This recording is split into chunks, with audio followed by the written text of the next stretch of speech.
That radio chick Cheryl Lee here. Welcome to the Still Rocking It podcast, where we'll have music, news reviews and interviews with some of our favourite Australian musicians and artists. Today we're speaking to Australian musician best known as the frontman of Regurgitator, Quan Yeomans. Born in Sydney to fifth-generation Australian father Neville and his mother Lynn, a well-known Vietnamese Australian chef and author, along with Regurgitator's bassist and co-vocalist Ben Ely, they wrote most of the punk songs that made the 90s band famous. And they're out on the road again.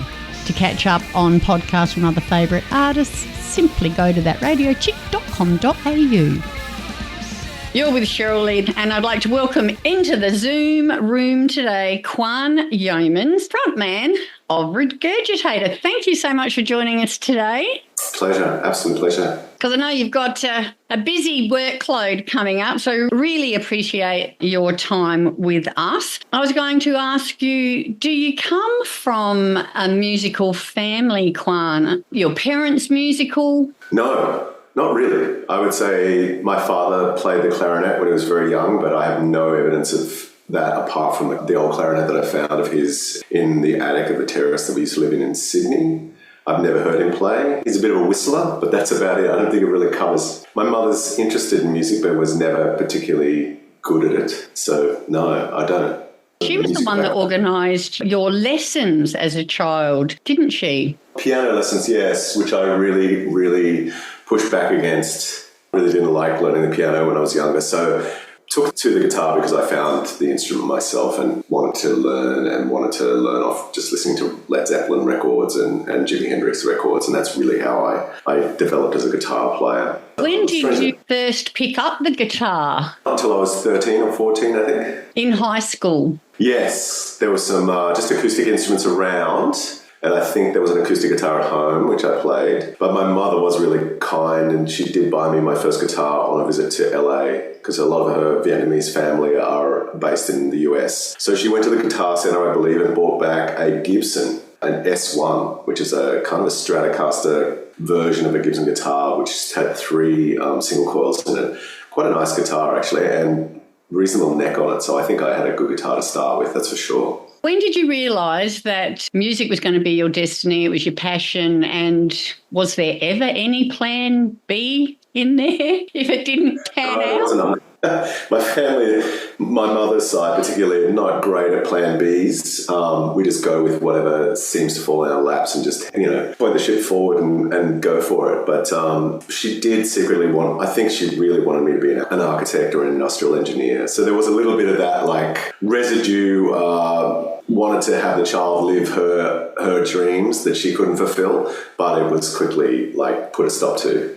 She wanted to live vicariously through you, but you weren't into architecture. I wasn't into architecture. My dad was a psychiatrist as well, and there was certainly no way that I was going to do that. So the one thing that my mother did do was put up with the noise and encourage me. They were both very encouraging of whatever I wanted to do. Well, lucky it did pan out then. Yeah, exactly. Well, it's debatable, isn't it?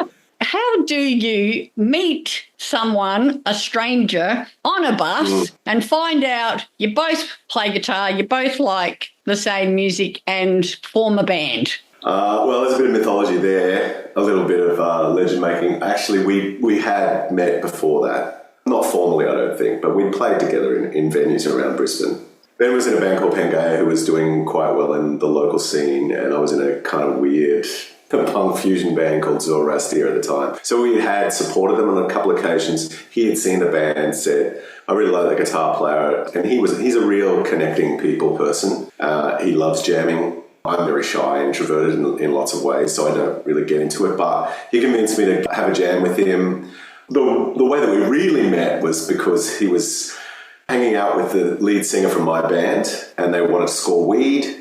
And my mother was notorious. My singer knew that my mother smoked a shit ton of weed and had some always in the house. She said, come over, we can get some from Quan's mum's place. Then you can say a quick hello to him. I was in the basement. He got blown out with my mum, came down, heard me mucking around on a 4-track. And then we spoke then. And the rest is history. We lived in a very similar area, so we would catch the bus and we would see each other occasionally. So he probably said hello to me a couple of times on the bus as well, but I love that story. He got stoned out of his mind with your mother. Yeah, that's right. But also, I really liked the urban myth bus story that you just met on a bus and became a band. But there's more to it than that. Well, Brisbane was a pretty small city back then, so most of the musicians were probably able to be contained on the bus at that point. You are listening to Still Rocking It, the podcast with Cheryl Lee. Let's have a quick break and listen to Immigrant Song by Led Zeppelin from the Mothership album from 1970, which Quan played to on his brand new guitar. And then we're back to speak to Quan straight after this.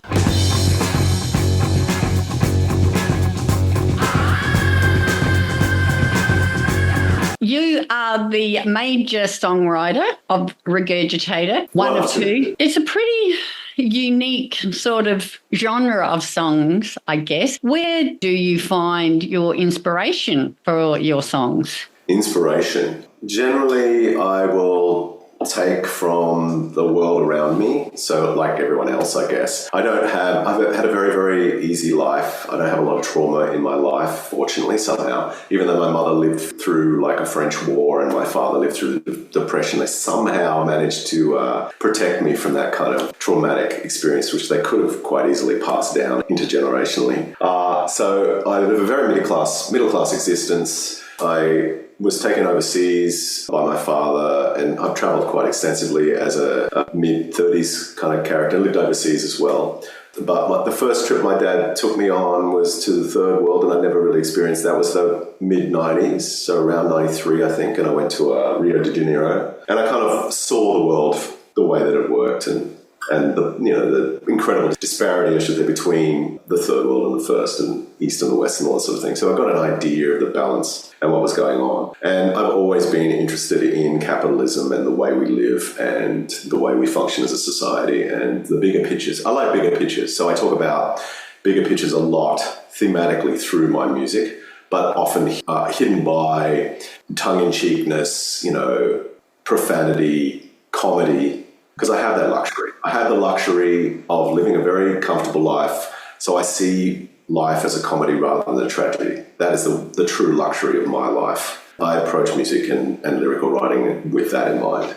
Apart from being, a great musician and a talented songwriter, you are also a very talented animator and animated several of Regurgitator's music videos. When did you realise you had a talent for that art form? I think you're using the word talent a little bit liberally there. I mean, I dabble. All those things that you've mentioned that I can do, I still feel like I'm a hobbyist in lots of ways. I don't think of myself as I don't know if there's many people that do. There are, but some people really embrace the artist's lifestyle, embrace that whole notion of the artist and really embody it. And I feel like I've always been a dabbler in things, and I never take things seriously enough to be called that or treated that. So talent is a word that I'm a little bit uncomfortable with. I love doing stuff. I love making music, and I love doing animation when I've got the time. But there's so much to learn, and so you need to practice these things like every day for hours and hours and hours. I'm at an age where obviously I haven't got that kind of youthful energy that I used to, but I still love doing those things. I feel like if I wanted to be really great at something, I would have to do it every day for 10 hours a day for, the next 15 years to really say that I was accomplished at anything in particular.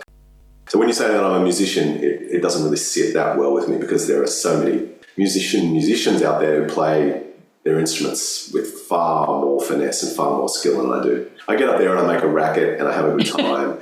I say what I want to say. If that makes me a musician, then, I think you're very modest, but it's lovely. Yeah, okay, thanks. I'll take that. Still Rocking It podcast with that radio chick, Cheryl Lee. Let's have one of those songs now. How about ! The song formerly known as, released as a double A-sided single with Modern Life in 1988 as the fourth and final single from the band's second studio album, Unit. Back to speak some more to Quan shortly.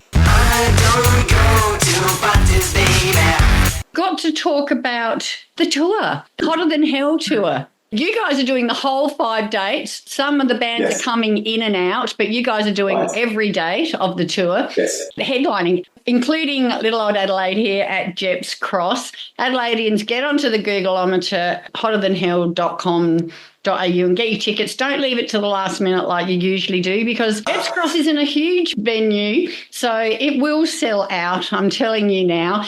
Have you toured with many of these other bands on the bill before? Yeah, I mean, Jebediah is a band that we've toured with very extensively, and we're touring a bit with lately as well, just in the last couple of years, which is really lovely because we hadn't seen them for a long spate, and you just get to connect with them as an older adult, and it's just really lovely to see how people have matured and kind of lived over the last 20 years, because we've been doing this for 30 years, and the bands that we're playing with now from the 90s have been doing it for the same. They've survived and they've gone through the same sort of stuff that we have, so it's really lovely to reconnect and also to realise how great live bands they are. You know, there's a reason why these bands were really popular. It's because they're really great at what they do, and I've got a sort of newer appreciation for that, because I can see it with older eyes and see it, you know, out of the competitive kind of arena of when, you know, you're coming up as a young band with these bands around you. So that's been really lovely. I cannot recall whether we played with any of the American bands on this. We must have done big day outs with them from time to time, but I'm really interested in seeing them as well because they come from the same sort of era, so it is really cool. Little Birdie we played with a couple of times as well, so yeah, it's just the audience gets that nostalgic kick from seeing the music that they grew up with, but we also share that nostalgic thing with the bands that we played with as well, so that's quite different. So many great bands came out of the 90s. It's pretty much all their favourites from the 90s. How can that possibly be that was 30 years ago? Like, we're only 21, right? Yeah, that's right. It's weird. It's tough. I remember when people started talking about the 90s as an era, like the 70s or like the 60s. It's just, that was a really weird mind mess with me. I couldn't really deal with it. But yeah, I mean, it's a thing.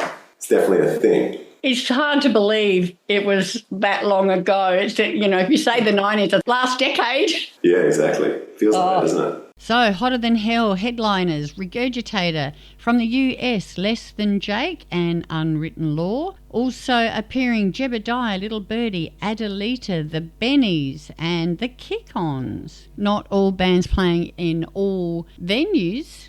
So get on to hotterthanhell.com.au and check out who's playing in your town. You are listening to Still Rocking It, the podcast with Cheryl Lee. Let's have one from Jebediah, shall we? Leaving home, and then we're back to speak some more to Regurgitators, Quan Yeomans.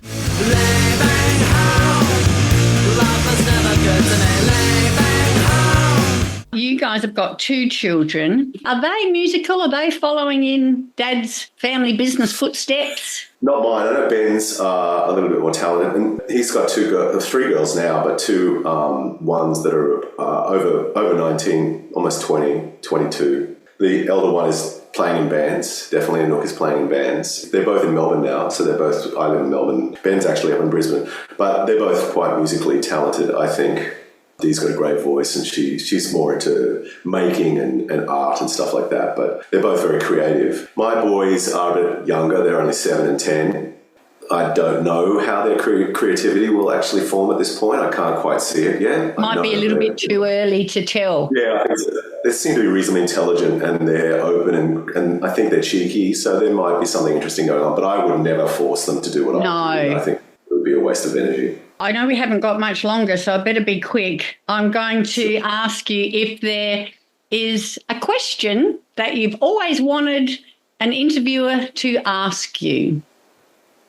I think the kinds of interviews I love are the conversational ones where you're just sitting with a friend almost, or with an acquaintance that you've just met and you're kind of getting to know them. So I'm going to be really boring and say that there's no particular question that I could ask anyone to ask me. I would more like sometimes to flip it. You know, sometimes an interview doesn't go particularly well because the person's not particularly interested in your music, and that's fair enough. That sometimes they don't know anything about you. If I find myself in that situation, it's usually a younger interviewer who's like not from your era or whatever and has no particular interest. What are you saying? I would rather ask them about themselves and find out about them. So that's the kind of thing that I would like an interview when it goes into Australia. That's a good idea. Last question, because I think our time might be nearly up. What is on your playlist? If you're in the car or in the shower and can listen to whatever you like, what are you listening to? I usually get caught on like occasional songs that are like just random singles because, you know, I listen to a lot of streaming music. I don't actually have a record player set up on the regular, so I don't listen to music the way I used to. I don't have a CD player anymore either, so I'm like, you know, most young people and most people around the world. So I really like this track by Ivan Ooze called Snack at the moment, which I kind of listen to over and over. I've been listening to, because my kids go to school and I did a bit of a band class at school, at primary school, so I had to learn about Taylor Swift and listen to the songs so I could teach them how to play them. So I listened to a bit of Taylor Swift over the last... So that got me into mainstream pop stuff, which I'd avoided for years and years. And I really got hooked on Olivia Rodriguez's last record, great pop songwriting. And but, you know, for pleasure, I might listen to hip-hop mostly. I really enjoy listening to hip-hop, even though I hate a lot of it. A lot of the modern stuff makes no sense to me at all, but occasionally the songs will stick out to me. I really like this song by Mike, which is quite old now, called Swish, just about him being a baller and like he's an ex-baseball player who became like a big, reasonably large rapper. Just a weird career change. And there's a couple of his songs that I appreciate. But yeah, I do like Danny Brown. I like Clipping. I like the more weirder hip hop acts. I love Tyler, the Creator. Yeah, anything that's got a little bit of spark or a little bit of a backstory that's a little bit interesting, I like to listen to it. If it's just pure relaxing classical music, Vivaldi is always my favourite. Bach and Vivaldi. Nice. I've got 3 daughters, so I've heard enough Taylor Swift to last me the rest of my life. But Olivia Rodriguez, I was actually chatting to Kevin the other day from Jebediah. He's got 2 girls. They're off to see Olivia Rodriguez when she comes. Lucky ducks. There you go. Yeah. I was ticket to go, but I found out that it was a Ticketek thing or a Live Nation thing, and my manager was like, "You can't go to that." I was like, "Yeah, I know. I can't go to that. I really." Fair enough. Sucks. We wish you all the best as you embark on the Hotter Than Hell tour. We shall see you down the front. Thank you so much. Thanks so much for your time. I'm really looking forward to playing in Adelaide. We always have a ball in Adelaide, so it should be a hoot. No, thank you for your time. I really appreciate you sitting down and having a quick chat with us. Absolute pleasure. Thank you. Still Rocking It podcast with that radio chick, Cheryl Lee. Let's go out with one of their probably more well-known hits in the mainstream from 1997, Regurgitators, Polyester Girl. My polyester girl.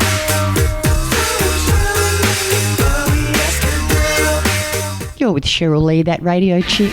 Thank you so much for joining me on the Still Rocking It podcast. Hope to catch you again next time. Get out when you can, support Aussie music, and I'll see you down the front.